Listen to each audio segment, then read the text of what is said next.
আল্লাহ বলেছে ওয়া কানা হাক্কান আলাইনা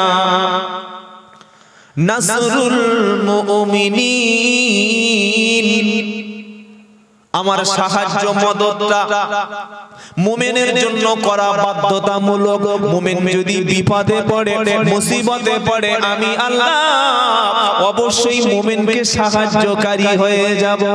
জোরে বলেন তো মুমিন কারা?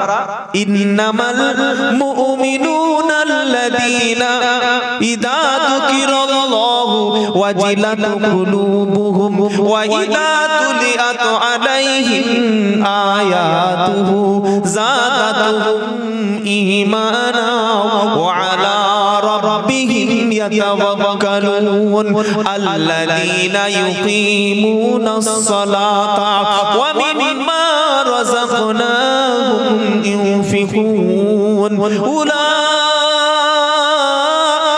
هم المؤمنون حقا لهم درجات عند ربهم ومغفرة ورزق করিম। 9 নম্বর পারা 15 পৃষ্ঠা 5 নম্বর লাইনে 2 নম্বর আয়াত, সূরার নাম আনফাল। আল্লাহ পাক বলছে মুমিন তো শুধুমাত্র তারা, পৃথিবীতে যে কোনো ব্যক্তি নিজেকে মুমিন বলে দাবি করতে পারে। যারা কুরবানি করেছে তারা নিজেকে মুমিন বলতে পারে, শুধু ঈদের নামাজ যারা পড়েছে তারা মুমিন বলতে পারে, যারা মুসলমানি দিয়েছে ছোটবেলায় খাতনা হয়েছে তারাও নিজে মুমিন বলতে পারে। আল্লাহ পাক বলছে সূরা আনফালের মধ্যে 5টি কোয়ালিটি আমি আল্লাহ বলে দিয়েছি। 5টি কোয়ালিটি যার মধ্যে থাকবে সেই হলো খাঁটি মুমিন। 5টি কোয়ালিটি যার মধ্যে পাওয়া যাবে সে হলো পারফেক্ট মুমিন। আর এই রকম মুমিন যারা হবে আমি আল্লাহ আমার সাহায্যটা, আমার মদদটা আসমান থেকে তাদের উপরে নাজিল হবে। ছোটবেলায় একবার হাজাম মুসলমানি দিয়েছিল, মুসলমানের ছেলে তো হাজাম মুসলমানি দিলে যদি মুসলমানি তুই মুসলমান দাবি করিস, এখন তো খ্রিস্টানরা মুসলমানি দিচ্ছে, জানেন না? ইউরোপ আমেরিকার এমন কোন খ্রিস্টান নেই যে মুসলমানি দেয় না। আর এই বসিরহাটে যাবেন, আমাদের বারাইপুরে যাবেন, বড় বড় শিক্ষিত এডুকেটেড নন মুসলিম যারা সায়েন্স নিয়ে গবেষণা করে দেখেছে তারাও মুসলমানি দিচ্ছে। কেন? এই খাতনা বা লিঙ্গের অগ্রভাগ কেটে ফেললে কখনো ক্যান্সার হবে না। সুবহানাল্লাহ, তো মুসলমান হয়ে গেল। গরুর গোশত খাচ্ছে বলছে আমি খাঁটি মুসলমান, বলে কি করে? বলে দাঁতে লেগে আছে।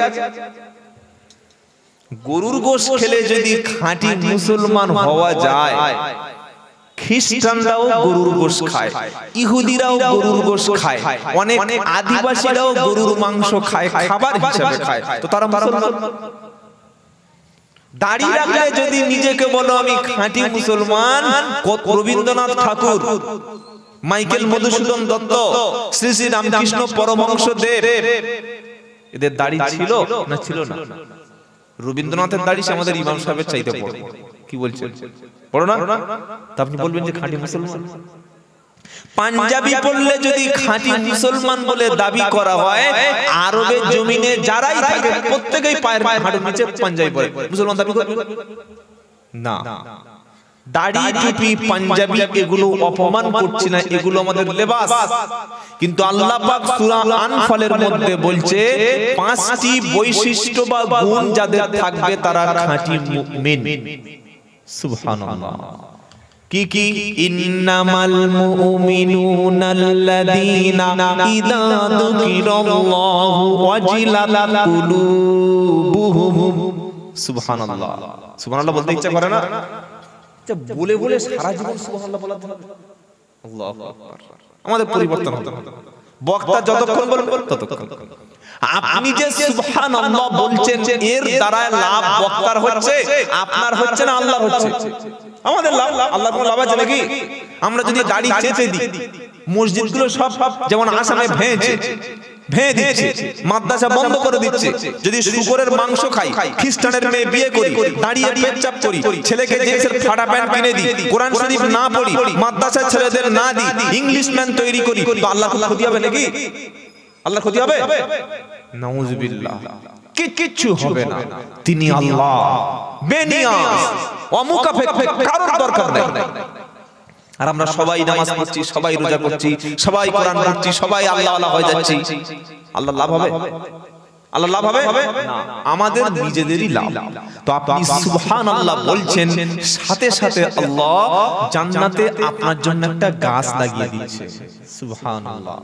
বসে আছেন চায়ের দোকানে, বসে আছে চায়ের দোকানে, বসে বসে বসে বসে দুটো বয়স্ক লোক বসলে চায়ের দোকানে বসলে চা হয়, তাই এ ভাই তোর মেয়ে কেমন আছে, জামাই কেমন আছে, এই বলতে বলতে বলছে আচ্ছা বলতে সেই হালিমের বাপটা কেমন লোক? পাড়ার হালিম চাচা বলে একজন বাপ, কি হালিমের বাপ? ওর মতো বাঁদর আছে পৃথিবীতে, ভয়ঙ্কর বাজে, ওর ছেলে খারাপ, মেয়ে খারাপ, পুষ্টি খারাপ, রক্ত খারাপ, সব খারাপ।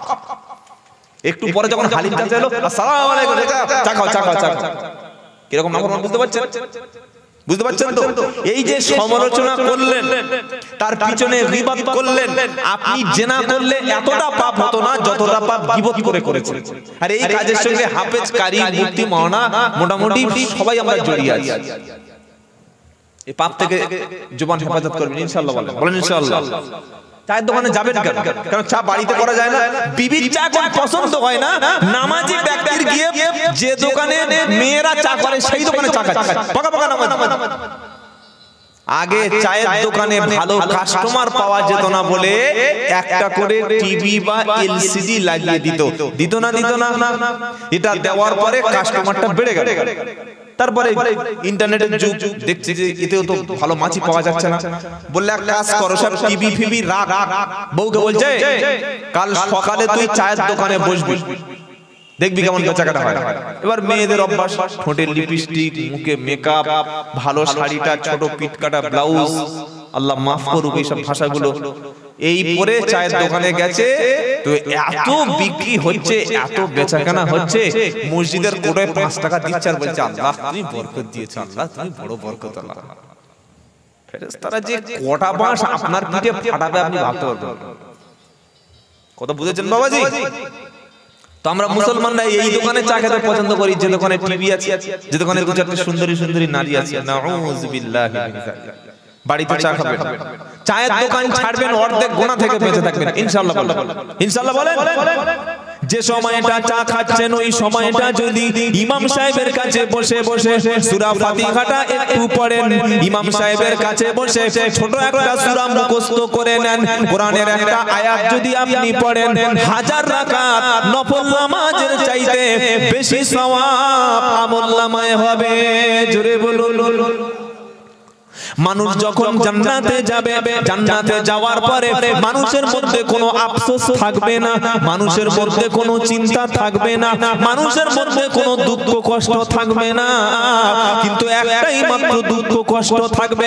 মানুষ সেদিন বলবে রব্বানা, যে সময়টা চায়ের দোকানে বসে বিড়ি টেনেছিলাম, সিগারেট খেয়েছিলাম, গল্প করেছিলাম, পাশের আড্ডায় বসেছিলাম, রব্বানা ওই সময়টা যদি দুবার সুবহানাল্লাহ বলতাম, একবার যদি কোরআন শরীফের আয়াত পড়তাম, একবার কলেমা শরীফের জিকির করতাম, একবার যদি সুবহানাল্লাহ বিহামদিহি সুবহানাল্লাহিল আযীম পড়তাম, লা ইলাহা ইল্লাল্লাহ পড়তাম, আল্লাহ জান্নাতে আরো বেশি আপনারও কাছাকাছি জায়গা পেতাম।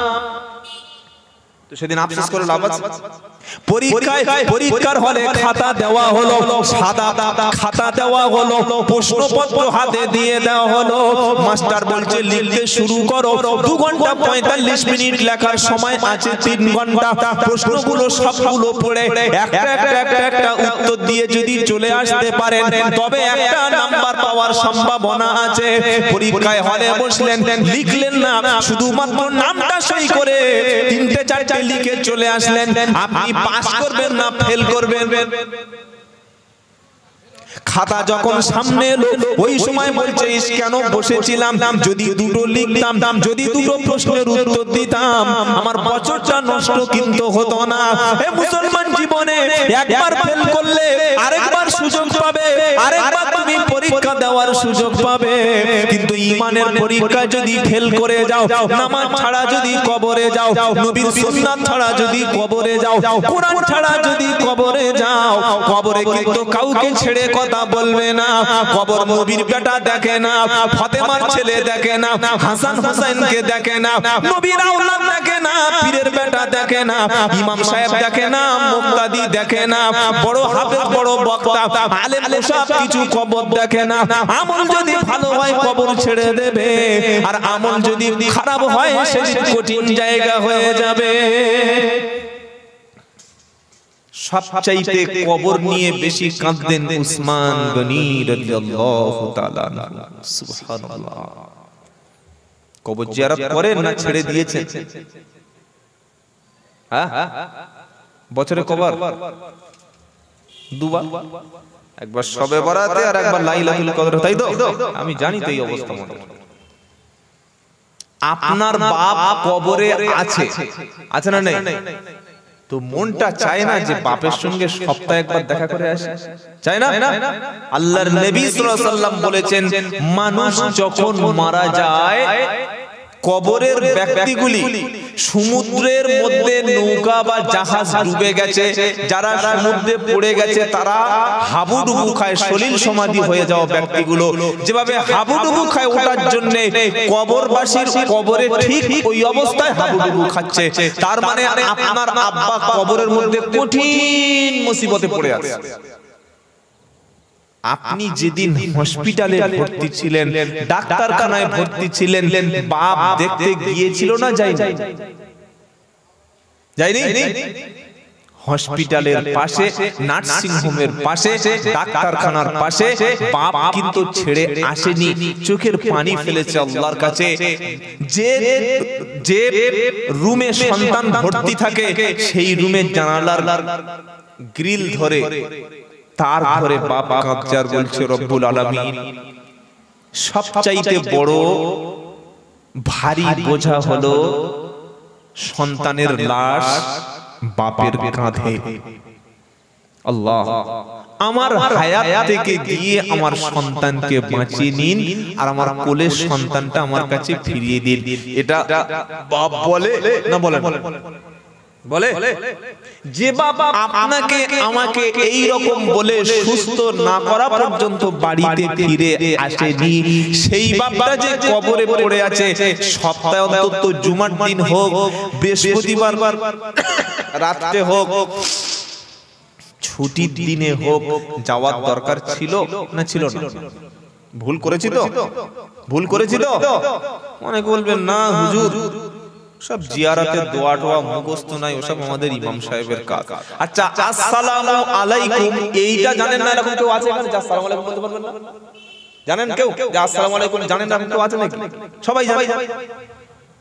আরবিতে দোয়া না করে যদি বাপের কবরের কাছে আল্লাহর কাছে বাংলা দোয়া করি, আল্লাহ বাংলা ভাষা ভালো বোঝে না আরবি ভাষাটা ভালো বোঝে? সব ভাষা যিনি বোঝেন তিনি হলেন আল্লাহ। যার ভাষা নেই তার ভাষাও বোঝে। বের কোনো ভাষা আমরা বুঝতে পারি, কিন্তু ভাষা বোঝেন কে? আল্লাহ। সমুদ্রের তলায় ছোট প্রাণী, তার ভাষা বোঝেন তিনি কে? বৃহস্পতিবার রাতে, জুমার রাতে বাপের কবরের কাছে দাঁড়িয়ে আসসালামু আলাইকুম ইয়া আহলাল কুবুর, আব্বা জান আমি এসেছি, আপনি চলে এসেছেন, 5টা বছর হয়ে গেছে। না না, সারা দিন আপনার কথা স্মরণে রেখে সপ্তাহে দাঁড়িয়ে গেছি আপনার কবরের কাছে। আমি আব্দুল্লাহ জুবায়ের বলে যাচ্ছি, ইমাম সাহেবকে নিতে হবে না, 500 টাকা দিয়ে মৌলবীর পকেটে দিয়ে তাকে ডেকে নিয়ে যেতে হবে না। দাড়ি থাক আর না থাক, আপনি মালেম হন আর সাধারণ ব্যক্তি হন, ওযুটা করে মাথায় টুপি দিয়ে ভালো পোশাকটা পরে বাপের কবরের কাছে দাঁড়িয়ে আসসালামু আলাইকুম আব্বা জান, বাপের কবরের পাশে দাঁড়িয়ে সূরা ফালাক, সূরা নাস, দুরূদ শরীফ, তাওবা, ইস্তিগফার যেটা আপনার জানা আছে ওটাই পড়ে আল্লাহর কাছে বাংলায় দোয়া করুন। আল্লাহ আরবিও বোঝেন, বাংলাও বোঝেন। রব্বানা আমার আব্বার কবরটাকে নূর বানিয়ে দাও। শীতের সময় আব্বার কবরে তুমি চাদরের ব্যবস্থা করো। আব্বার ঘরটাকে তুমি নূরের ঘর বানিয়ে দাও, জান্নাতের ঘরটা বানিয়ে দাও। আব্বার ভুল ত্রুটিকে মাফ করো। আব্বার সাইয়্যাতগুলি, গুনাহগুলি হাসানাত দিয়ে পরিবর্তন করে দাও। ছেলে যখন বাপের কবরের কাছে গিয়ে কাঁদবে আর আল্লাহ পাক বলবে ফেরেশতারা সাক্ষী থাক। দেখ দেখ দেখ, দক্ষিণ ভেবিয়ার সব ব্যক্তিগুলি তাদের বাপের কবরের কাছে আসে না, কিন্তু একজন বান্দা ছিল তার বাপের কথা ভুলে গেল না। ওই ব্যক্তি বাপের জন্য কাঁদছে, তার চোখের পানি জমিনে পড়ার আগে ওর আব্বার কবরের আযাবটা একটু হালকা করে দিবি। এটা দরকার ছিল বাবা, কাঁদবেন। আমরা ঠিক করে রেখেছি 50 জন 60 জন লোক হবে, ইমাম সাহেব গিয়ে কাঁদবে। আচ্ছা আপনি ভেবে বলুন, আপনার বাপ আপনাকে মানুষ করেছে কিভাবে, খাইয়েছেন কিভাবে, বড় করেছেন কিভাবে, এইগুলো আপনি ভালো জানবেন না আমি ভালো জানবো? আমি ভালো জানবো? কোনোদিন না। আমি যে কান্নাটা কাঁদবো, আমি যে দোয়াটা করব, এই দোয়াটা হচ্ছে আপনি বলেছেন আপনাকে খুশি করার জন্য কাঁদতে এসেছি। কই আমি আর সারা বছর কাঁদবো না, কাঁদবো না। আল্লাহ সব সময় সন্তানের কান্নাটা দেখতে চায়। সুবহানাল্লাহ। এই জায়গায় ঠকিয়েছি আমরা আপনাদের। আমরা বলেছি খবরদার তোর বাপের দোয়া কবে, বলে সেই বৈশাখ মাসের 3 তারিখ আমার দাওয়াত করবি, মনে থাকে? লোক বল, লোক বল। গরিব, আরে গরিবটা কি হয়েছে? 500 লোক বলতে পারবি না? 100 লোককে বলবি? সবাইকে দাওয়াত করে বিশাল প্যান্ডেল করে একটা গরু না জবাই করতে পারিস, 3টে ছাগল জবাই করবি কি? আরে একটু দিন দোয়াটা হবে, আমি দোয়া করে দেব। এটা মানুষকে ঠকিয়ে গেছি। আসল কথাটা এটাই ছিল যে বাপের কবরের কাছে সন্তান গিয়ে কাঁদো। কাঁদবেন ইনশাআল্লাহ?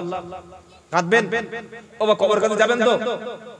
কবরের কাছে গেলে দুটো লাভ, একটা লাভ হবে মাইয়েতের, আরেকটা লাভ হবে যিনি জিয়ারত করবে তার। মাইয়েতের কি লাভ? মাইয়েত যদি ওলি হন, পীর বান্দা হন, নেককার আল্লাহর পরেজগার বান্দা হন, কবর জিয়ারতের পরে আল্লাহ তাআলা মাইয়েতকে কবরের মধ্যে তিনি যদি ঈমান ওয়ালা হন, আলেম বান্দা, ওলি বান্দা হন, তার সম্মানকে, তার মর্যাদা, তার মর্তবাকে আমার আল্লাহ আরো বেশি বাড়িয়ে দেবে।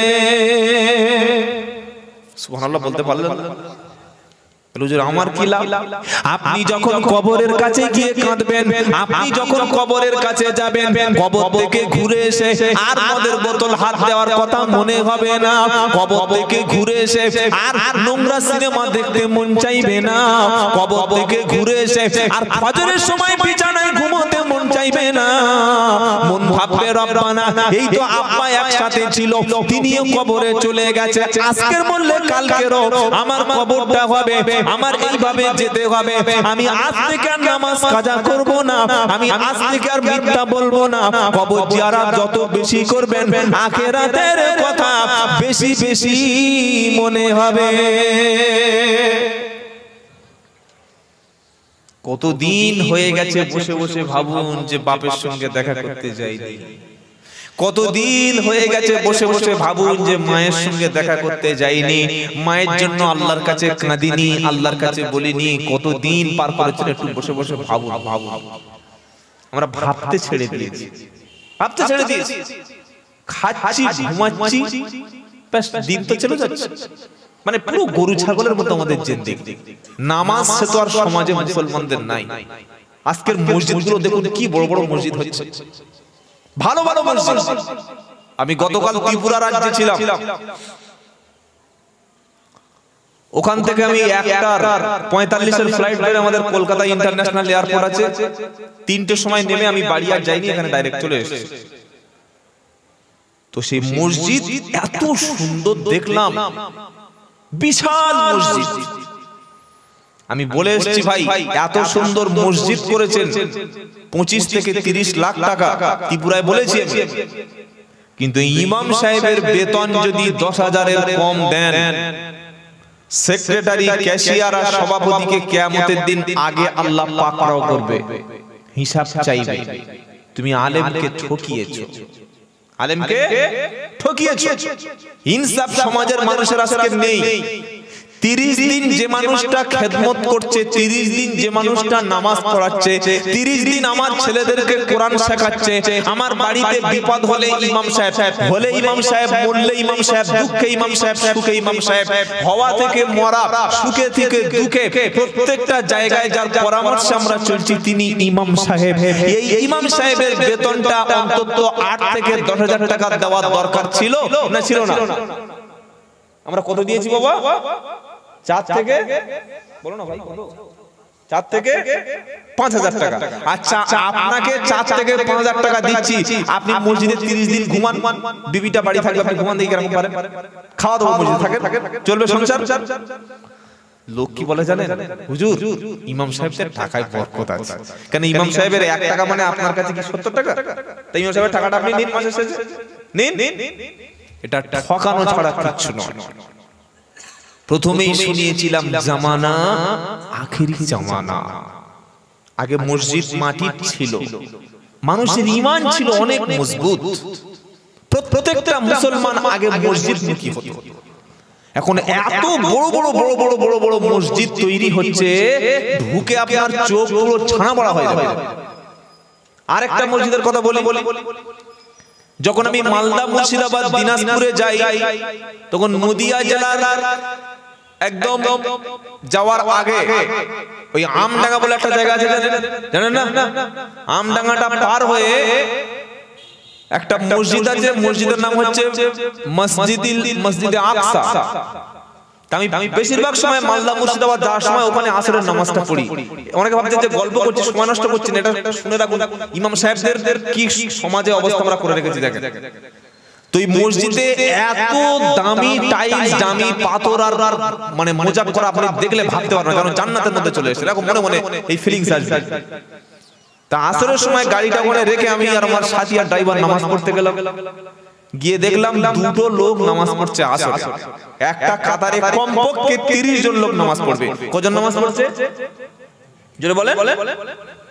টোটাল 3 দিন, এক ইমাম আর ওই মুয়াজ্জিন সাহেব আর একটা লোক।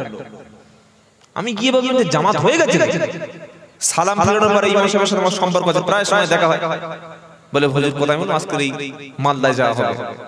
তো মসজিদে এই অবস্থা কেন? কি বলবো আর, তো এত লক্ষ টাকা খরচ করেছে, পাড়ার টাকা থেকে। কি লাভ আছে 30 লাখ টাকা মসজিদে খরচ করে, আজানের পরে যদি 50টা লোক মসজিদে নামাজ না পড়তে আসে? কি লাভ আছে 22 লাখ টাকা খরচ করে মসজিদে টাইলস বসিয়ে, মসজিদে মোজাক পাথর বসিয়ে, যদি মসজিদ মহল্লার ছেলেগুলো সুদ খায়, যদি মসজিদ মহল্লায় কেউ কোরআন শরীফ না জানে, ইয়ং ছেলেরা যদি গাঁজা টানে, বিড়ি খায়, মদ খায়, জুয়া খেলে, লটারির টিকিট করে, ওই রকম গ্রামে 30 লাখ টাকা খরচ করে মসজিদ করে কোনো লাভ নাই। মসজিদ কিয়ামতের দিন বরং দুনিয়ায় আল্লাহর কাছে বদদোয়া করবে, রব্বানা আমাকে সাজিয়েছে, আমি আগে ছোট ঘর ছিলাম, বড় ঘর আমাকে বানিয়েছে। আগে 50টা লোক নামাজ পড়তো, এখন 300 লোকের মসজিদ করেছে। রব্বানা আযান হয়ে গেলে আমার ঘরে কেউ আসে না, আয় আল্লাহ তোমার কাছে বিচার দিলাম, যারা আমার ঘরে আসে না, যারা আযান হলে আমার কাছে আসে না, তাদের কারোকে তুমি সুখে রাখবে না, কাউকে রুজিতে বরকত দেবে না। ও বাচ্চার কাছে গেলেও যেন শান্তি না পায়, বিবির কাছে গেলেও শান্তি যেন না পায়, ব্যবসা যেন বরকত আল্লাহ না থাকে, ওর জীবনে যেন কঠিন কঠিন রোগ ব্যাধি হয়। ওরে মসজিদ যখন বদদোয়া করবে, মহল্লার মানুষগুলো ধ্বংস হবে, মিলাদ দিয়ে বদদোয়া বন্ধ হবে না। ভেবে বলুন যে এসার সময় কটা লোক নামাজ পড়েছিল? আপনারা নিজেরা ভাবুন, বলতে হবে না, ভেবেন। কি লাভ আছে 40 লাখ টাকা খরচ করে মসজিদ দিয়ে? কেন ওই আগে সিমেন্ট ছিল, ওই নেট সিমেন্টে নামাজ হয় না? ওটা চুটিয়ে তুলে দিতে হবে, পাথর বসান, মোজাক করুন, এসি লাগান, কিন্তু ইমাম সাহেবটা যে খেদমত করছে 10,000 টাকা আপনার হাত থেকে বার হলো, 10,000 টাকা মাসের শেষে দিতে পারলেন না, ঠকালেন ইমামকে, আলেমকে ঠকালেন। কিয়ামতের দিন জবাবদিহি করতে হবে আল্লাহর সামনে। আর ইমাম সাহেবদেরও বলছি, মসজিদে ইমামতি মানে বিশাল কিছু হয়ে গেছে নয়। যে দাওয়াত করতে চলে যেতে হবে, সুদখোরের জন্য দোয়া করব, লটারির টিকিটের দোকান উদ্বোধন করছে সেখানে ইমাম সাহেব দোয়া করছে, চিন্তা করতে পারে? সিনেমা হল উদ্বোধন সেখানে ইমাম সাহেবের দোয়া, মদের আড্ডাখানা হবে সেখানে ইমাম সাহেবের দোয়া, কাঁচা সুদ খায় কোনো এক পয়সা হালাল নাই তার বাড়ি গিয়ে দোয়া করতে হবে? ওরকম চাকরির দরকার নাই। আসসালামু আলাইকুম, আমি ভ্যান চালিয়ে খাবো, মাছ বিক্রি করে খাবো। ইমামতিটা পেশা নয়, বরং এটা কোরআন হাদিসের প্রচারের দাওয়াতের একটা প্ল্যাটফর্ম। শুনতে পেলেন? কেউ জলসায় খেদমত করবে দিনের, কেউ খেদমত করবে মারকাজে, কেউ খেদমত করবে মানুষের হাতে ধরে পায়ে ধরে, কেউ খেদমত করবে মানুষ পীর মুরিদের কাছে দিনের দাওয়াতটা পৌঁছে দেবে, কেউ আল্লাহর মসজিদে বসে বসে মানুষদেরকে দাওয়াত দেবে, কেউ আজানের মাধ্যমে দিনের খেদমত করবে, কেউ জলসার মাধ্যমে খেদমত করবে, কেউ কিতাব লিখে খেদমত করবে। ইমাম সাহেব মসজিদে বসে বসে পুরো মহল্লাবাসীকে কিভাবে নামাজি বানানো যায়, কিভাবে পরিষ্কার বানানো যায়, কিভাবে কোরআন শেখানো যায়, কিভাবে আল্লাহর ঘরে আনানো যায়, এই চেষ্টা এই ফিকির করবে ইমাম সাহেব। এটাই হলো প্রকৃত ইমাম। দলিল উদু ইলা সাবিলি রাব্বিকা বিল হিকমাতি ওয়াল মাউইজাতিল হাসানা ওয়াজাদিলহুম বিল্লাতী হিয়া আহসান ইন্না রাব্বাকা হুয়া আ'লামু বিমান দাল্লা আন সাবিলিহি ওয়া হুয়া আ'লামু বিল মুহতাদিন। 14 নম্বর পারা 20 নম্বর পৃষ্ঠা 11 নম্বর লাইনের 125 নম্বর আয়াত, সূরার নাম সূরা নাল। আল্লাহ পাক শুনিয়ে দিয়েছে উদু ইলা সাবিলি রাব্বিকা বিল হিকমাতি ওয়াল মাউইজাতিল হাসানা ওয়াজাদিলহুম বিল্লাতী হিয়া আহসান ইন্না রাব্বাকা হুয়া আ'লামু বিমান দাল্লা আন সাবিলিহি ওয়া হুয়া আ'লামু বিল মুহতাদিন। আল্লাহ পাক তার হাবিবকে শোনাচ্ছে, হাবিব গো, তুমি যখন বেদিন ব্যক্তি পাবে যে কলেমা জানে না, আবু জাহেল, আবু লাহাব, উতবা, সাইবা, তোমার মতো সত্য নবী পেয়ে কলেমা যখন পড়লো না, দেখো মক্কার জমিনে কত বেদিন আছে নবী, তাদেরকে মিষ্টি মিষ্টি কথা বলবে, তাদেরকে জাহান্নামের ভয় দেখাবে, জান্নাতের আশা দেখাবে। ওই মানুষগুলিকে আমি আল্লাহ রাস্তার দিকে জুড়ে দেবে, হেদায়েত কে হবে সেটা আমি আল্লাহ ভালো জানি।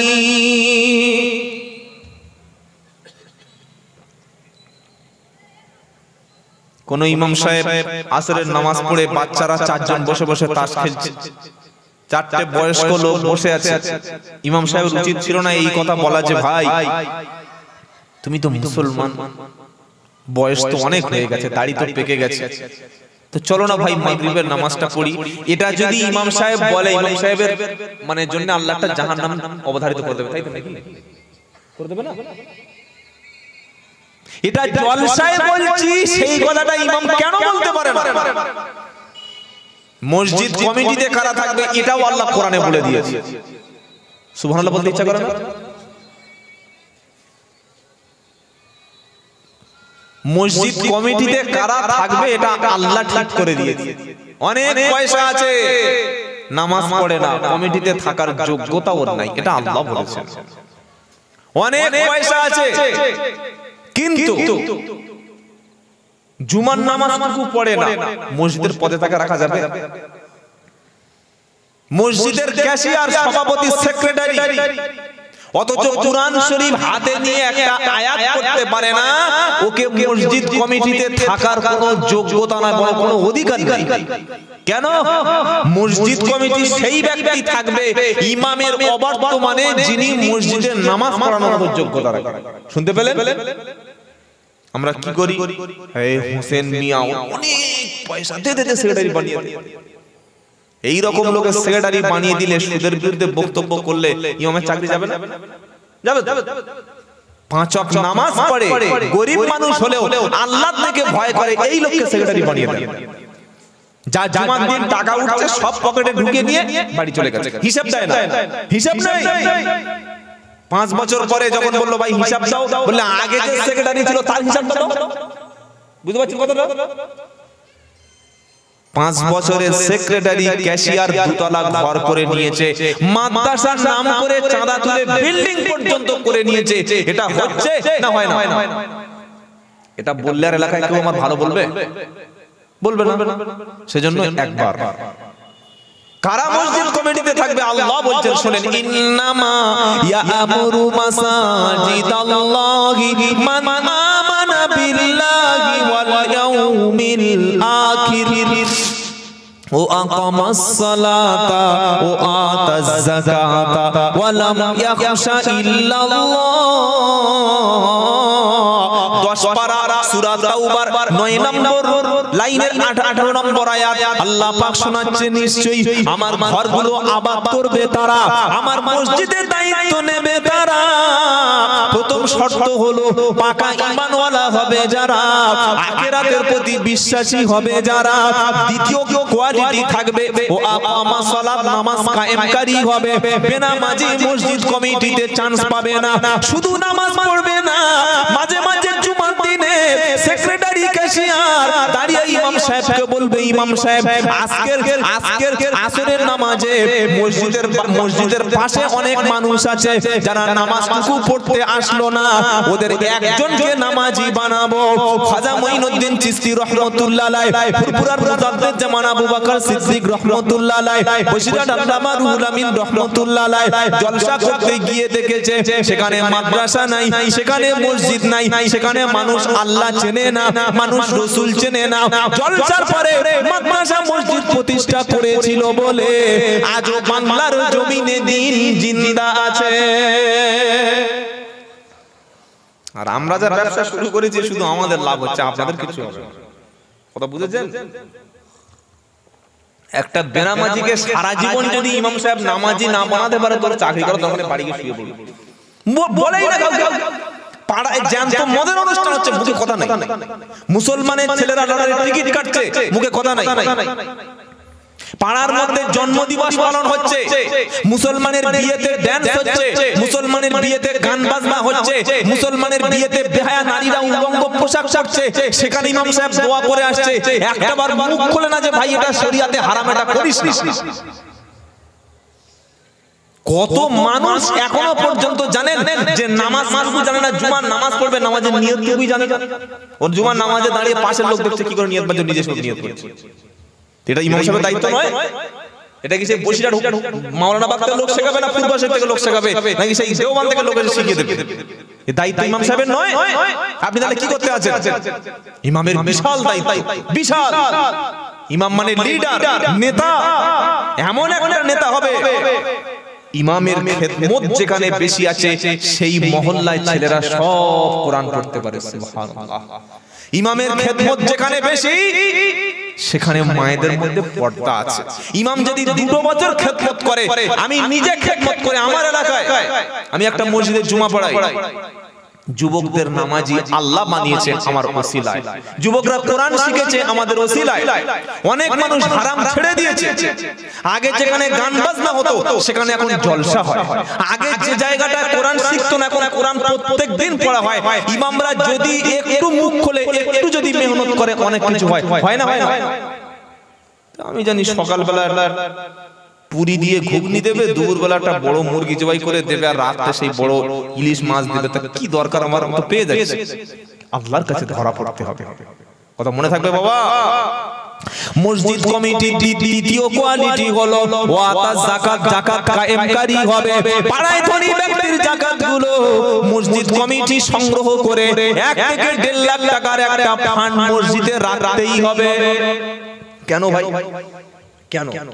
পাড়ায় একটা মেয়ে ছেলে যদি বিধবা হয়ে যায়, একটা বাচ্চার মা স্বামী ক্যান্সারে মারা গেছে, বাচ্চা নিয়ে এসে বাপের বাড়ি চলে এসেছে, মুসলমান সমাজের মা ভেবিয়া চৌমাথায় যদি ভিক্ষা করে, মালঞ্চ বাজারে ভিক্ষা করে, মুরারিসায় যদি ভিক্ষা করে, বসিরহাটে যদি ভিক্ষা করে, আপনার সম্মানটা বাড়বে না, বাড়বে না। সেজন্য মসজিদ কমিটিতে এমন একটা টাকা ফান্ড থাকবে যেটা যাকাতের কিছু টাকা আলাদা বিশ্বস্ত ব্যক্তির নামে অ্যাকাউন্ট করে রাখা হবে।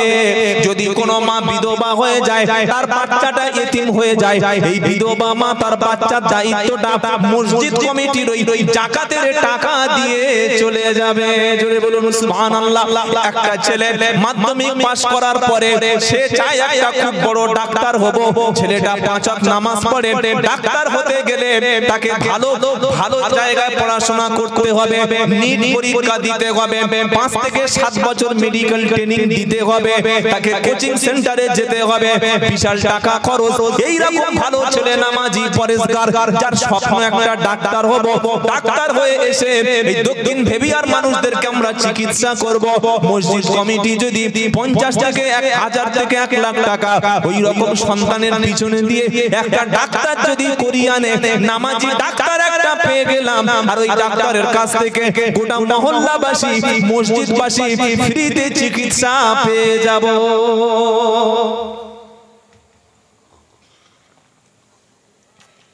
আপনাদের অসুবিধা হচ্ছে না তো এটা বলছি বলে?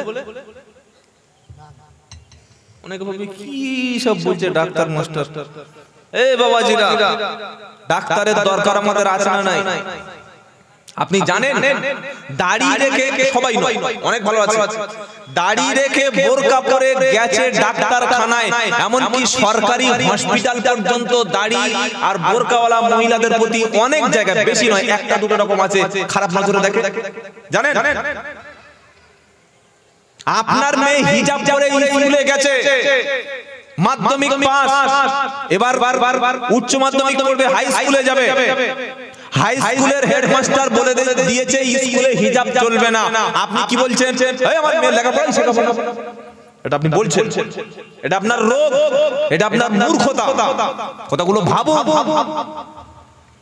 কি বক্তব্য বর্তমান যুগে করা দরকার, আমরা কোন বক্তব্যটা সমাজে রাখছি, এটা ভাবার বিষয় একটা।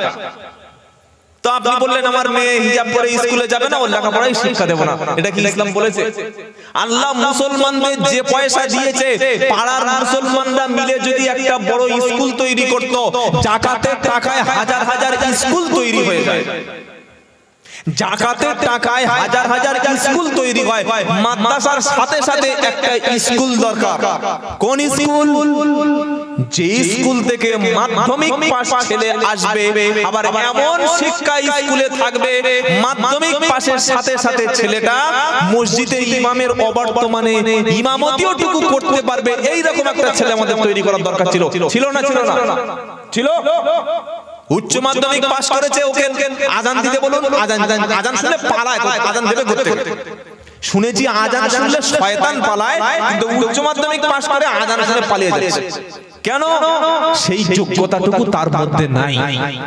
তো আমরা বললাম যে হিজাব নেই বাবা, স্কুলে পড়াবো না, কিন্তু আমাদের যদি এমন কিছু হিজাব, এমন কিছু স্কুল যদি আমরা মুসলমানরা তৈরি করতে পারতাম, যে স্কুলে দাড়িওয়ালা, টুপিওয়ালা, পাঞ্জাবি, হিজাবওয়ালা ছেলেমেয়েরা গিয়ে শিক্ষকতা পড়াশোনা শিখবে, আমাদের আর অন্য কারোর কাছে গিয়ে ঠেলা খেতে হতো না। এটা খ্রিস্টানরা করেছে, খ্রিস্টানরা করতে পেরেছে, তারা সফল। কিন্তু আমরা মুসলমানরা ফতোয়া দিতে খুব ভালো পাই, কাফের, জাহান্নামী, ওর পিছনে নামাজ হবে না, ওর বাড়িতে মিলাদ হলে, এই ফতোয়াগুলো এখন দিচ্ছে না? দিচ্ছে না? করবেন না, ফতোয়াবাজি করবেন না। যে কলেমা পড়েছে সে আমার ভাই, বলুন সুবহানাল্লাহ। যে আমার কলেমা পড়েছে সে ভাই। আমরা 4 ভাই, হানাফি, শাফি, হাম্বলি, মালিকি, বলুন সুবহানাল্লাহ। অনেকে বলবে কি শাফি মাযহাবের লোক তোমার ভাই? ভাই 2017 থেকে 19 2 বছর বাংলাদেশ আমাদের পাশের দেশ, তারপরে ত্রিপুরা, আসাম, মেঘালয়, তারপরেই রয়েছে মায়ানমার। ছোট ছোট বাচ্চা, নারী, বৃদ্ধ, হাফেজ, আলেম যখন ধরে ধরে জবাই করে, ধ্বংস করে, মায়ানমারের সেনাবাহিনীরা জিজ্ঞাসা করেছিল, তুই হানাফি না শাফি, তাবলীগ না ফুরফুরা, জিজ্ঞাসা করে করে মেরেছিল। তো ফুরফুরার মুরিদদের বাদ দিয়েছে, তাবলীগ জামাতের জবাই করেছে, হানাফিদের বাদ দিয়েছে, শাফি মাযহাবের জবাই এরকম করেছে। এখনো কেন আমরা নিজেদের মধ্যে মারামারি করব? কেন এখন আমরা এক হতে পারছি না? কেন এই সব কথা জলসায় বলতেই দেবেন না। যত বড় ধরনের বক্তা হোক আর যেখান থেকে আসুক, যদি মুসলমানদের মধ্যে ভাগাভাগি করতে আসে, মুসলমানদের জলসায় বসে যদি দুটো ভাগ করে কাউকে কোন দলের নামে আজে বাজে কথা বলে, বলতে দিবেন না। জাতির মারাত্মক ক্ষতি হবে। সাধারণ মানুষের কোনো দোষ নাই। আমরাই তো মানুষকে উস্কে দিই, ওকে সালাম দিবি না, ওর বাড়ি দাওয়াত খাবি না, ওর বাড়ি মেয়ে দিবি না। কেন আমরা বলতে পারি না যে হানাফি, শাফি, হাম্বলি, মালিকি আমরা চার ভাই? এটা বলতে পারি না? ইরাক ধ্বংস করে দিয়েছে আমেরিকা, শুধু কবরস্থান আর কবরস্থান। আফগানিস্তান, আজকের মানুষ বুঝতে পারছে সাদ্দাম হোসেন থাকলে কি হতো, বুঝলেন? আজকে ফিলিস্তিনকে গত 24 ঘন্টার মধ্যে 2000-এর বেশি আমার কলেমা পড়া মুসলমান শহীদ করেছে ইহুদি ইসরায়েল। যদি ইরাকে সাদ্দাম থাকতো, লিবিয়ার যদি গদ্দাফি বেঁচে থাকতো, মিশরের মোহাম্মদ মুরসি যদি বেঁচে থাকতো, কখনো সম্ভব হতো না আজকের ফিলিস্তিনকে নরক বানানো। আজকের এই অবস্থা চলছে, তার মাঝখানে আমরা বসে বসে ফতোয়া দিচ্ছি, এরা জাহান্নামী, এরা জান্নাতি। আচ্ছা, অন্য কোন মাযহাবের, অন্য কোন পীরের মুরিদ, অন্য কোন দলের লোক, সে একজন যদি জান্নাতে যায়, আমার জান্নাত খুব কম পড়ে যাবে? কেন ভাগাভাগি করি ভাই? কেন কেন ভাই? আমরা বলতে পারি না যে আমরা সকলে ভাই ভাই? বলবো না, ভাগাভাগি করব। কবি কাজী নজরুল ইসলাম বিশাল দূরদর্শী কবি ছিলেন। তিনি কি বলেছে জানেন? বিশ্ব যখন আগিয়ে চলে আমরা তখন পিছে, বিবি তালাকের ফতোয়া খুঁজি কোরআন হাদিস চষে। ইউরোপ, আমেরিকা রকেট বানাচ্ছে, ড্রোন বানাচ্ছে, পরমাণু বোমা বানাচ্ছে। একটা মুসলিম দেশ কিভাবে ধ্বংস করব? ফিলিস্তিনকে দখল করব, ইরাককে দখল করব, আফগানিস্তানকে দখল করব, মিশরকে দখল করব, সিরিয়াকে দখল করব, লেবাননকে দখল করব, ইরানকে হত্যা করব। আমেরিকা, ইউরোপ যখন স্বপ্ন দেখছে, আমরা তখন ফতোয়াবাজিতে ব্যস্ত আছি, আমরা তখন নিজেদের মধ্যে মারামারি ব্যস্ত আছি। কবি বলছে বিশ্ব যখন আগিয়ে চলে আমরা তখন পিছে, বিবি তালাকের ফতোয়া খুঁজি কোরআন হাদিস চষে। হানাফি, শাফি, হাম্বলি, মালিকি মেটেনি তখন গোল। হানাফি, শাফি, হাম্বলি, মালিকি মেটেনি তখন গোল। মালাকুল মউত এসে বলল তলবি তাল পাতল। অনেক হয়েছে, চল চল, তো সময় হয়ে গেছে, চল। এই জোরে আমিন আর আস্তে আমিন, বুকে হাত আর নাভির নিচে হাত, ইয়া নবী দাঁড়িয়ে হবে না বসে হবে, এই কোটা ঝামেলা করতে করতে করতে করতে তোরা শেষ হয়ে যাবি, দেখবি তোদের মরণের সময় হয়ে গেছে। তোদের দ্বারা বড় মসজিদ আর হবে না, তোদের দ্বারা বড় পরমাণু বোমার বানাতে পারবি না, তোরা প্রধানমন্ত্রীর নেতৃত্ব পর্যন্ত যেতে পারবি না, মুখ্যমন্ত্রীর সিট পর্যন্ত তোরা পাবি না, তোরা একটা দেশ শাসন করতে পারবি না, তোরা দুটো রকেট লঞ্চার বানাতে পারবি না, তোরা তোর সমাজে মাঝে ডাক্তার উপহার দিতে পারবি না, নিজেরা মারামারি করতে শেষ। শুনতে পেলেন ভাইরা? ভাগাভাগির সময় নেই। আমরা সকলে আহলে সুন্নাতুল জামাতের অনুসারী, কোরআন হাদিস ইজমা কিয়াস মেনে চলবো ইনশাআল্লাহ। বলে সাহাবায়ে কেরাম, চার ইমাম, হাক্কানি ওলি, যারা হাক্কানি পীর, তাদের প্রত্যেককে আমরা শ্রদ্ধা করি, ভালোবাসি, তাদের সোহবতে থাকবো। এলাকার হাক্কানি ওলামাদের সোহবতে থাকবেন ইনশাআল্লাহ। বলে কখনো আলেম শূন্য হবেন না। যদি আলেম ছেড়েছেন তো জাহান্নামে যাবেন, আলেমের সোহবত ছেড়েছেন তো আপনি গুমরাহী হবেন 100%। রাস্তা পাবেন, আলেমরা আপনাকে গাইড দেখাবে, রাস্তা দেখাবে। কোন আলেম? যে আলেম কোরআন সুন্নাহর জ্ঞান রাখে, হককে হক, না হককে না হক বলে, এই হচ্ছে প্রকৃত আলেম। যতটুকু ইলম অর্জন করেছে ততটুকুই আমল করে, এই হচ্ছে পরিপূর্ণ আলেম। বলুন সুবহানাল্লাহ। দেওবন্দ থেকে ডিগ্রি, ফুরফা শরীফ থেকে ডিগ্রি, আলিয়া থেকে ডিগ্রি, সাহারানপুর মাজারুল উলুম থেকে ডিগ্রি, মিশরের জামিয়াল আজাদ থেকে ডিগ্রি, মদিনা ইউনিভার্সিটি থেকে ডিগ্রি, সৌদি আরব থেকে ডিগ্রি, বাংলাদেশ থেকে ডিগ্রি, হাফেজ, কারি, মুফতি, মাওলানা, মুফাসসির, মুহাদ্দিস, অনেক কিছু আছে। কিন্তু আল্লাহর দেখে ভয় নাই, আল্লাহর দেখে খুলুসিয়াত নাই, মানুষের সন্তুষ্টির জন্য আলেম না। ডিগ্রি আছে, মারামারি করবেন না। মসজিদ কমিটিতে একটা ফান্ড তৈরি করুন, মানুষের সহযোগিতা করবেন। আজকের আপনাদের গ্রামে বন্ধন মহিলা সমিতির লোন এটা আছে না নাই? আছে। এই জলসাটা কত বছর হচ্ছে? 5-7 বছর। এর আগে আলেমরা, মাওলানারা, পীরজাদারা সুদের বিরুদ্ধে এই মহিলা সমিতির বিরুদ্ধে বলে গেছে না যায়নি? গেছে। আমিও বলবো, আরেকজন এসে বলবে, কিন্তু লোক কি ছাড়বে? ছাড়বে না। তাহলে কি বলা বন্ধ করে দেবো না জলসা বন্ধ হয়ে যাবে? না, বলে যেতে হবে। কেন মানুষ সুদের দিকে ঝুঁকছে এই রোগটা আপনাকে প্রথম আবিষ্কার করতে হবে। ডাক্তারের কাছে গেলে পেটের যন্ত্রণা হয়েছে, ঘাড়ে মলম দেয় তো? কথা বলেন। যন্ত্রণাটা দেখার জন্য আগে টেস্ট করে। 14 দিন জ্বর হয়েছে, মেরেই খাত করে ইনজেকশন দিয়ে দেয় নাকি? ব্লাড টেস্ট করো, ডেঙ্গি না ম্যালেরিয়া না টাইফয়েড, কি আগে টেস্ট। এই যে সমাজে সুদ বেড়েছে, আজকের কোন ঘর ফাঁকা আছে বলতে পারবেন? 100-র মধ্যে হয়তো 2টো বা 3টে ঘরের মেয়েরা বন্ধন নেয়নি বা মহিলা সমিতিতে যায়নি। বাকি 95 থেকে 97টা ঘরের মধ্যে বন্ধন মহিলা সমিতির লোন এসে গেছে। তো আমি এখানে বলবো বাবা সুদ খাওয়া হারাম, সুদ খেলে জাহান্নাম। বাড়ির মেয়েরা বলবো সব পুরাতন কথা, বাবা ও কত বলে গেল, ও সব ওই শুনলে হবে? তুই কি আমার টাকা দিবি? তুই তো পয়সা নিয়ে মাল পালিয়ে যাবি, ভেগে যাবি, আমারটা কি হবে? বলবে না, বলবে না। সুদ বন্ধ করার জন্য ইসলামে যাকাতের সিস্টেম আল্লাহ চালু করেছে, বলুন সুবহানাল্লাহ। ধনীরা যাকাত দেবে, প্রত্যেকটা ধনী ব্যক্তি যাকাত দেবে। যাকাত দিতে যখন উম্মত অস্বীকার করবে, তখন আল্লাহ আসমান থেকে পানি বর্ষণ বন্ধ করে দেবে, আল্লাহ জমিনের রুজিটা তুলে নেবে। তো সুদ সম্পর্কে একটা দুটো কথা বলি নাকি, আমার হকটা অন্তত আদায় করি। প্রথমে আল্লাহ কি বলেছে শুনেন, ইয়া আইয়ুহাল্লাযীনা আমানু তাকুল্লাহা ওয়া দারু বাকিয়া মিনার রিবা ইন কুনতুম মুমিনিন ফাইল্লাম তাফআলু ফাআযানু বিহারবিম মিনাল্লাহি ওয়া রাসূলিহি। দ্বিতীয় পারা 7 পৃষ্ঠা 8 নম্বর লাইনের 278 নম্বর আয়াত সূরার নাম বাকারা। আল্লাহ পাক বলেছে ইয়া আইয়ুহাল্লাযীনা আমানু তাকুল্লাহা ওয়া দারু মা বাকিয়া মিনার রিবা। হে বিশ্বাসী ঈমানওয়ালা, আল্লাহকে দেখে ভয় করো, আল্লাহকে দেখে ভয় করো। সুদের কারবারকে তুমি ত্যাগ করো। দামি একটা গাড়ি কিনবে, তোমার স্বপ্ন জেগেছে, ব্যাংকে গিয়েছো, ব্যাংকের ম্যানেজার বলছে ভাই তোমার কাছে ক্যাশ কত আছে? আপনি বললেন 1 লাখ টাকা আছে।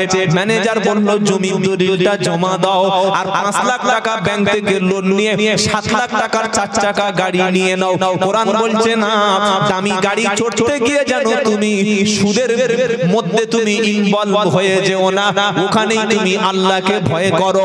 একটা দামি ঘর বাঁধবে, পাশে সবাই ঘর বেঁধেছে, আপনার বিবি বলছে দেখো স্বামী সারা জীবনের স্বপ্ন ছাদের ঘর বাঁধবো, ঘরের মধ্যে টাইলস হবে, ঘরের মধ্যে এসি হবে, ঘরের মধ্যে সুন্দর বিছানা থাকবে, খাট, আলনা, আলমারি, ড্রেসিং টেবিল, ডাইনিং টেবিল থাকবে, দুনিয়াটা সৌন্দর্য করব, সুন্দরভাবে সাজাবো। ব্যাংকে ম্যানেজারকে বলবো ম্যানেজার দামি একটা ঘর বানাতে চাই, কাছে কিন্তু 2 লাখ টাকা আছে, বাজেট দিয়েছে ইঞ্জিনিয়ারও 10 লাখ টাকা, এখন ঘর কিভাবে বানাবো? ম্যানেজার বলল নো টেনশন, কোনো টেনশন করার দরকার নাই, জমি জায়গা জলকর ফিশারি আছে, বলল 10 বিঘা আছে। তখন ম্যানেজার বলল তোমার ব্যাংকের ওই জমির জায়গার দলিলগুলি জমা দাও, দিয়ে তুমি 8 লাখ টাকা ব্যাংক থেকে লোন নাও। এই লোনটার নাম হচ্ছে হাউস লোন। কি লোন? হাউস লোন লোন নিয়ে নাও। মানুষ মনে করে লোন মানে সুদ না, মানুষ মনে করে ইন্স্যুরেন্স মানে সুদ না। লোন নিয়ে নিল, সুন্দর সুন্দর ঘর বানালো।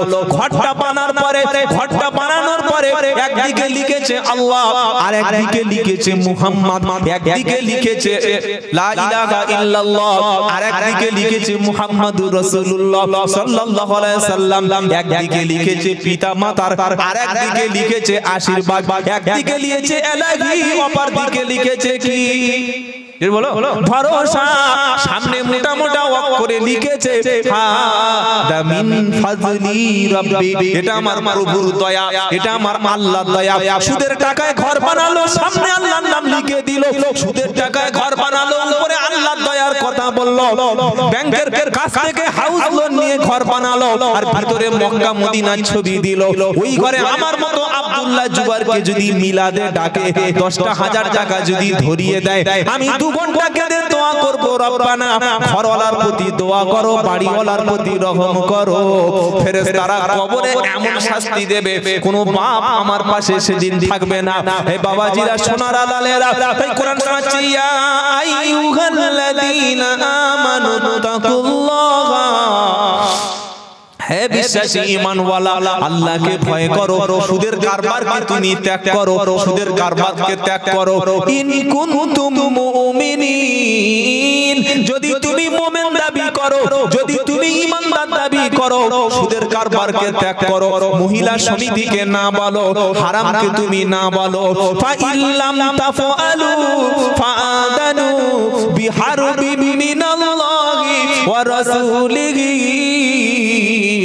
আল্লাহ পাক বলছে, সুদ যদি না ছাড়ো, মহিলা সমিতি বন্ধন যদি না ছাড়ো, আল্লাহ এবং রাসূলের পক্ষ থেকে তোমার বিরুদ্ধে যুদ্ধের ঘোষণা রইল। এবার তুমি ভাবো তুমি কোথায় যাবে। আল্লাহ নবী সাল্লাল্লাহু আলাইহি সাল্লাম বলেন, সুদের 70 রকমের পাপ আছে। সবচাইতে ছোট পাপ হলো নিজের মাকে বিয়ে করা, নিজের মায়ের সঙ্গে জিনা করা, নিজের মায়ের সঙ্গে রাত কাটানো, নিজের মায়ের ইজ্জতের উপরে সম্মানহানি করা। হে মুসলমানেরা, আমাদের বাড়ির মেয়েরা জেনে শুনে মহিলা সমিতির নাম লিখিয়েছে যারা, নিজের মায়ের সঙ্গে জিনা করছে তারা। আর আল্লাহর নবী বললেন, কিয়ামতের দিন সুদখোরের পেটটাকে বিশাল বড় জালার মতো বানিয়ে দেয়া হবে। পেটের মধ্যে সাপ থাকবে, বিচ্ছু থাকবে, হিংস্র সরীসৃপ প্রাণী সেদিন দংশন করবে। আর প্রত্যেক সুদখোরের হাতে আল্লাহ কিয়ামতের দিন একটা অস্ত্র ধরিয়ে দেবে, দিয়ে বলবে, রাসূলের বিরুদ্ধে লড়াই করো, আমি আল্লাহর বিরুদ্ধে লড়াই করো। না না না, সেদিন বাঁচা যাবে না। বাঁচার রাস্তা থেকে বাঁচতে হলে আল্লাহর থেকে ভয় অন্তরে আনুন। মসজিদে একটা ফান্ড রাখুন, যদি কোনো মানুষ বিপদে পড়ে, মসজিদ থেকে 30-40 হাজার টাকা জাকাতের টাকাটা ওই মাকে, ওই ব্যক্তিকে সহযোগিতা করব, সে সম্ভব হলে দিয়ে দেবে, না হয় না দেবে, যেন সুদের দিকে হাত বাড়াতে হয় না। কেউ যদি অর্থের সমস্যার জন্য মসজিদে যায়, সাহায্য পাবে? ইমাম সাহেব কি বলবে? তুমি দোয়া ইউনুস পড়ো, তুমি এখন বিপদে পড়েছো, বলবে না? বলবে না? কেউ বলছে ভাই ছেলে অসুস্থ, মসজিদ থেকে কি বললি? আরে মসজিদের ক্যাশ তুই দিয়ে যাবি, এখানে টাকা দে, দোয়া কর। আর বাড়িতে একটা মিলাদ দে, আর এক খতম পড়িয়ে নে, দোয়া কর, দেখো বিপদ থেকে বেঁচে যাবে।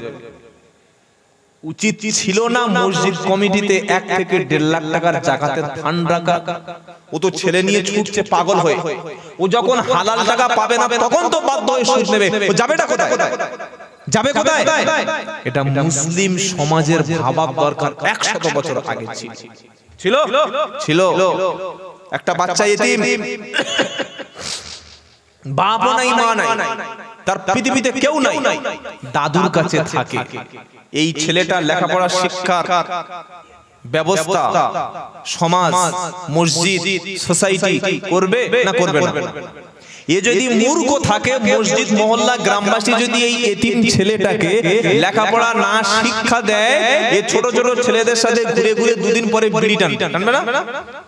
বিড়ি থেকে গাঁজা, গাঁজা থেকে আফিম, আফিম থেকে মদ, তারপরে বাংলাদেশে অস্ত্র পাচার করবে, তারপরে ডাকাতি করবে, চুরি করবে, ছিনতাই করবে।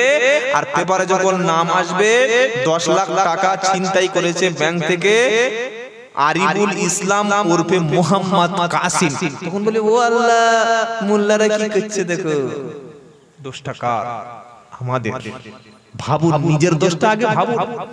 কেন মসজিদে একটা টান থাকবে না মানুষকে সহযোগিতা করার জন্য?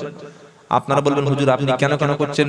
আল্লাহ নবী করেছেন। ইয়েস, নবী মদিনায় মসজিদ প্রতিষ্ঠা করলেন। মসজিদ প্রতিষ্ঠার পরে আল্লাহ নবী একটা ব্যাংক উদ্বোধন করলেন। বলুন সুবহানাল্লাহ। বাইতুল মাল। নবী বললেন আজ থেকে এতিম, বিধবা, দুস্থ প্রত্যেকের খাবার, শিক্ষার সমস্ত দায় দায়িত্ব আমি নবী নিজে কাঁধের উপর তুলে নিলাম। বলুন সুবহানাল্লাহ। একটু জিকির করুন লা ইলাহা ইল্লাল্লাহ, লা ইলাহা ইল্লাল্লাহ, লা ইলাহা ইল্লাল্লাহ, সুবহানাল্লাহ, আলহামদুলিল্লাহ, লা ইলাহা ইল্লাল্লাহ, লা ইলাহা ইল্লাল্লাহ, মুহাম্মাদুর রাসূলুল্লাহ। নূর নূর নূর আজি নূর এসেছে মা আমিনার কোলে আজি ফুল ফুটেছে। আয় আয় কে দেখবি নূরের মালা মা আমিনার কোলে তোলে সালালে আলা ইলাহা ইল্লাল্লাহ। সকলে মোহাম্মত দিয়ে ঘুমাচ্ছে যাবো। এই ভাই 9টার সময় ঘুমোচ্ছে। লা ইলাহা ইল্লাল্লাহ, লা ইলাহা ইল্লাল্লাহ, লা ইলাহা ইল্লাল্লাহ, মুহাম্মাদুর রাসূলুল্লাহ সাল্লাল্লাহু। আল্লাহ আমাদের ঈমানের উপরে সবাইকে মজবুত রাখুন। বলুন আমিন। শোনাচ্ছিলাম প্রথমে মুমিন ব্যক্তির কোয়ালিটি কটা বলেছিলাম? 5টা। কি কি? ইন্নামাল মুমিনুনা আল্লাযীনা ইযা যুকিরাল্লাহু ওয়াজিলাত কুলুবুহুম। প্রথম কোয়ালিটি মুমিন ব্যক্তি যখন আল্লাহর, ইন্নামাল মুমিন শুধুমাত্র মুমিন তারা, আল্লাহর স্মরণ যখন হবে, জিকির যখন হবে, ঈমানদার ব্যক্তির অন্তরের মধ্যে একটা কম্পন তৈরি হবে। সুবহানাল্লাহ। আল্লাহর জিকির যখন হবে মুমিন বান্দা জিকিরের মজলিসের দিকে যাবে। আল্লাহর ঘরে আজান হলে মুমিন বান্দার কাছে দুনিয়ার সবকিছু তখন তুচ্ছ মনে হবে। কারণ দুনিয়াটা থাকার জায়গা না। মান কানা ইউরিদুল আজিলাতা আজাল্লা লাহু মা নাশা লিমান নুরিদু সুম্মা জাআলনা লাহু জাহান্নাম ইয়াসলাহা মাদমুমান মাদহুরা। 15 পারা 3য় পৃষ্ঠায় 1 নম্বর লাইনের 18 নম্বর আয়াত সূরার নাম বানী ইসরাইল। আল্লাহ পাক বলছে বান্দা তুমি দুনিয়ায় যদি সুখ চাও, দুনিয়ায় যদি শান্তি চাও, দুনিয়ায় যদি সুখের জায়গা হিসাবে খোঁজ করো, আমি আল্লাহ তোমাকে দুনিয়াটা খুব তাড়াতাড়ি দিয়ে দেব। আখিরাতে তোমার জন্য কিছু থাকবে না, তোমার জায়গা হবে জাহান্নাম। মুমিন হলো তারা দুনিয়ায় যা পেয়েছে ওটার প্রতি নয়, বরং আখিরাতের প্রতি সন্তুষ্ট থাকে তারা। ইন্নাল্লাযীনা লা ইয়ারজুনা লিকানা ওয়া রাদু বিল হায়াতিদ দুনিয়া ওয়া তামান্নু বিহা ওয়াল্লাযীনা হুম আন আয়াতিনা গাফিলুন। 11 পারা 7 নম্বর পৃষ্ঠা 1 নম্বর লাইনে 7 নম্বর আয়াত সূরার নাম ইউনূস। আল্লাহ পাক শোনাচ্ছে নিশ্চয়ই ইন্নাল্লাযীনা লা ইয়ারজুনা লিকানা ওয়া রাদু বিল হায়াতিদ দুনিয়া। নিশ্চয়ই আল্লাহর সঙ্গে সাক্ষাৎ যারা করতে চায়, আল্লাহকে দিদার যারা করতে চায়, আল্লাহকে পেতে চায়, আল্লাহকে পেতে চায়, জান্নাত পেতে চায়, মরণের পরে শান্তিতে থাকতে চায়, দুনিয়ার প্রতি তারা কখনো রাজি সন্তুষ্ট থাকে না। যারা আল্লাহর সঙ্গে সাক্ষাৎ করতে চায় না, আল্লাহর জান্নাত কামনা করে না, দুনিয়ার ঘর পেয়ে তারা সন্তুষ্ট হয়। আজকের গ্রামে সুন্দর মসজিদ আছে, তুমি ফজরে চলে যাও, জোহরে চলে যাও, আসরে চলে যাও, মাগরিবে ইশায় চলে যাও, দিনে 5 বার গিয়ে সিজদা দিয়ে আল্লাহকে যদি রাজি করতে পারো, কিয়ামতের দিন আল্লাহ মসজিদওয়ালা ব্যক্তিদেরকে তিনি জান্নাতের দরজা সেদিন খুলে দেবেন। জোরে বলুন সুবহানাল্লাহ। আল্লাহ পাক বলবে ওয়াসিকাল্লাযীনা তাকাও রাব্বাহুম ইলাল জান্নাতি যুমারা হাত্তা ইদা জাউহা ওয়া ফুতিহাত আবওয়াবুহা ওয়া ক্বালা লাহুম খাযানাতুহা আলাম খাযানাতুহা সালামুন আলাইকুম তিবতুম ফাদখুলুহা খালিদিন। বলুন আল্লাহু আকবার। 24 পারা 5 পৃষ্ঠা 11 নম্বর লাইনের 73 নম্বর আয়াত সূরার নাম জুমার। আল্লাহ পাককে দেখে যদি আমরা ভয় করতে পারি, যদি 5 বার আল্লাহর ঘরে হাজিরা দিই, যারা এসেছেন নিজে তওবা করুন, নিজের ছেলেটাকে নামাজি বানান, নিজের মেয়েটাকে নামাজি বানান, নিজের স্ত্রীটাকে নামাজি বানান। বয়স তো চুল সাদা হয়ে গেছে, চোখে তো কম দেখতে পাচ্ছেন, ভালো করে হাঁটতে পাচ্ছেন না, এখনো দুনিয়া নিয়ে কেন পড়ে আছেন? আল্লাহর প্রতি একটু ফিরে আসুন, আল্লাহকে রাজি করুন, আল্লাহকে ভয় করুন। আল্লাহ ভীরু ব্যক্তিগুলিকে আল্লাহ তাআলা ফেরেশতারা কিয়ামতের দিন তাদেরকে আল্লাহ জান্নাতের দিকে নিয়ে যাবে। জান্নাতে যাওয়ার সময় খোদা ভীরু ব্যক্তিদের জন্য আল্লাহর ফেরেশতারা জান্নাতটা আগে থেকে খুলে দেবে।